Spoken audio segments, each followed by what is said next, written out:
Hello friends, स्वागत है मेरे चैनल में। आज हम बात करने वाले हैं एक ऐसी खबर की जिसने पूरे क्रिप्टो मार्केट में हड़कंप मचा दिया है। अमेरिका के प्रेसिडेंट डोनाल्ड ट्रंप ने चीन पर 100% टैरिफ लगाने का ऐलान कर दिया और इसका असर सीधे बिटकॉइन, इथेरियम और बाकी क्रिप्टो करेंसी पर पड़ा है। क्रिप्टो मार्केट ने 24 घंटों में लगभग $20 बिलियन का, जो कि अभी तक का सबसे बड़ा क्रिप्टो नुकसान झेला है। कोविड, FTX और लूना के बाद यह सबसे बड़ा मार्केट वाइप आउट माना जा रहा है। इस क्रैश को आप चाहे जो नाम दो, black swan, black Friday, slaughter, crypto carnage या ब्लड बाथ, जो भी हुआ वो किसी ने अपने वाइल्डेस्ट ड्रीम में भी नहीं सोचा था। छोटे हो या बड़े इन्फ्लुएंसर या आम ट्रेडर्स, इसने किसी को नहीं छोड़ा। मार्केट ने लोगों को नींबू की तरह निचोड़ा है। दोस्तों, जैसा कि मैंने बताया कि ये अभी तक के क्रिप्टो हिस्ट्री का सबसे बड़ा लिक्विडेशन था, जो कि $20 बिलियन। और इस $20 बिलियन के लिक्विडेशन में सबसे ज़्यादा लिक्विडेशन जो हुआ था वो हाइपर लिक्विड पे $10.27 बिलियन का हुआ। उसके बाद नंबर आता है बाइबिट का, जहाँ पे $4.62 बिलियन का लिक्विडेशन हुआ। और थर्ड नंबर पर आता है बाइनेंस, जहाँ पे $2.35 बिलियन का लिक्विडेशन हुआ था।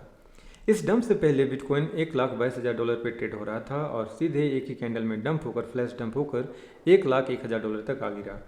और ये डंप केवल बिटकॉइन और इथेरियम में ही नहीं देखा गया, बल्कि आप यहाँ पे देख सकते हैं कि एटम, जो कि $4 से ऊपर ट्रेड हो रहा था, और एक ही फ्लैश डंप में 0.001 एटम जैसा कॉइन, आप मान सकते हैं कि ये कितना बड़ा डंप था।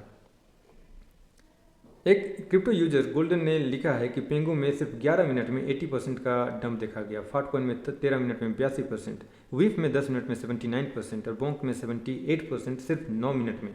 आप बस सोच सकते हैं ये किस तरह का फ्लैश डंप के बाद आप देख सकते हैं कि कैसे इन टोकन पे काफ़ी डंप देखने को मिला, और जिसमें कि टोन $0.55 पे आ गया था, XRP $1.25 पे आ गया था, लाइट 0.25। इस तरीके आप जानते हैं कि ये क्रिप्टो करेंसी के काफ़ी मेजर और फंडामेंटली स्ट्रॉन्ग कॉइन्स हैं। लेकिन भी इस डंप की वजह से इन कॉइन्स में आप देख सकते हैं कि कितना बड़ा मेजर डंप देखने को मिला। इसके अलावा क्रिप्टो यूजर रामी अल हशीमी ने ट्विटर पर लिखा है कि उन्होंने एक साल में $1.5 मिलियन कमाए थे और सिर्फ एक घंटे में $2 मिलियन खो दिए। वहीं एक दूसरे अबू नाम के एक यूजर ने लिखा है ट्विटर पर कि मैंने अपने $5 मिलियन को $0 कर दिया। अब चलिए जानते हैं कि आखिर ट्रंप ने ऐसा क्या ऐलान किया और क्यों क्रिप्टो मार्केट में हुआ इतना बड़ा और भयंकर क्रैश। जैसा कि आप स्क्रीन में देख सकते हैं कि ट्रंप ने कहा कि चीन से आने वाली सभी महत्वपूर्ण जितने भी इंपॉर्टेंट सॉफ्टवेयर हैं पर उस पर अब अमेरिका 100% टैरिफ लगाएगा। और ये जो ऐलान उन्होंने किया है वो 1 नवंबर 2025 से इफेक्टिव होगा, यानी कि जो सॉफ्टवेयर या टेक्नोलॉजी चीन से आयात होते हैं उन पर अब दोगुना टैक्स देना होगा। और उसके बाद क्या हुआ इसे बताने की ज़रूरत ही नहीं है। खबरों के मुताबिक एक इनसाइडर ने ट्रंप के टैरिफ ऐलान से सिर्फ 30 मिनट पहले ही बड़े ट्रेड लगाए थे और अनाउंस के बाद उन्हें बेचकर करीब $192 मिलियन का प्रॉफिट कमा लिया। ये ट्रेड हाइपर लिक्विड एक्सचेंज पर किए गए थे और ख़ास बात यह है कि अकाउंट आज ही पहली बार खोले गए थे, यानी शक यही जा रहा है कि किसी को पहले से अंदर की जानकारी यानी कि इनसाइडर इन्फॉर्मेशन थी और उसी के आधार पर ये ट्रेड किए गए ताकि अचानक हुए मार्केट क्रैश से बड़ा फायदा उठाया जा सके। क्रिप्टो मार्केट में मैनिपुलेशन और इनसाइडर ट्रेडिंग अब आम बात हो गई है।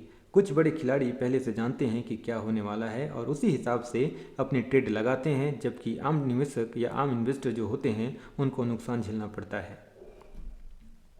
बाइनेंस, कॉइनबेस और क्रैकन जैसे एक्सचेंज पर आरोप है कि हाल के जो मार्केट क्रैश हुए थे उस दौरान यूजर के अकाउंट फ्रीज कर दिए गए, जिससे ट्रेडर्स अपने फंड तक नहीं पहुंच पाए जब उन्हें सबसे ज़्यादा ज़रूरत थी। लिमिट ऑर्डर्स, ये स्टॉप लॉस फंक्शन भी अचानक बंद कर दिए गए।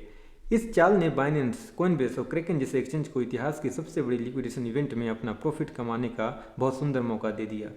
यूजर्स को अपनी पोजीशन मैनेज करने का या बॉटम पर लॉन्ग करने से रोककर इन सभी एक्सचेंज ने मार्केट के गिरने को अपने फायदे का जरिया बना दिया। वहीं दूसरी ओर famous crypto trader James Wynn ने ट्विटर पर आरोप लगाया है कि हर मार्केट साइकिल में कॉइनबेस, बाइनेंस और क्रैकन जैसे बड़े एक्सचेंज जो कि $multi billion एक्सचेंज हैं, उनकी सिस्टम हमेशा गड़बड़ हो जाती है। उनका कहना है कि जब क्रिप्टो ऑल टाइम हाई तक पहुंचता है तो उनकी सिस्टम डाउन हो जाती है और जब क्रिप्टो ऑल टाइम लो बनाती है तब भी उनका सिस्टम डाउन हो जाता है। तो दोस्तों, ये थी आज की बड़ी खबर। Trump versus China trade war 2.0 का सीधा असर अब क्रिप्टो मार्केट पर भी दिख रहा है। आपका क्या मानना है? क्या ये क्रिप्टो के लिए टेम्पररी करेक्शन है या एक नया बेरिश फेज शुरू हो चुका है? अपने विचार हमें कमेंट बॉक्स पर बताइए और अगर वीडियो पसंद आया हो तो लाइक, शेयर, सब्सक्राइब करना मत भूलें और मिलते हैं अगली वीडियो में। तब तक के लिए जय हिंद।